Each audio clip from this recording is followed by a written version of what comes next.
এক ভদ্রলোক তিনার মিসেসকে নিয়ে ডাক্তারের কাছে গিয়েছেন।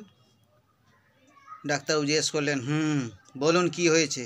ভদ্রলোক বললেন, আমার মিসেসের একটু মাথার গন্ডগোল হয়ে গেছে। এবার ডাক্তারবাবু ওনার মিসেসকে জিজ্ঞেস করছেন, বসে থাকা হাজব্যান্ডকে, আপনি বলুন তো আপনার পাশে কে বসে আছে? ভদ্রমহিলা উত্তর দিলেন, মুখ পোড়া। এবার ডাক্তারবাবু আবার জিজ্ঞেস করলেন, তাহলে আপনি কে বসে আছেন? কপাল পোড়া। ডাক্তারবাবু চুপ করে আছে দেখে ভদ্রলোক বলছে, কি ডাক্তারবাবু কি বুঝলেন? কোনো ওষুধ আছে কি এর? ডাক্তারবাবু বলেন, যে জেনে শুনে পুড়ে যাচ্ছে তার জন্য আমি কি ওষুধ দেবো বলুন?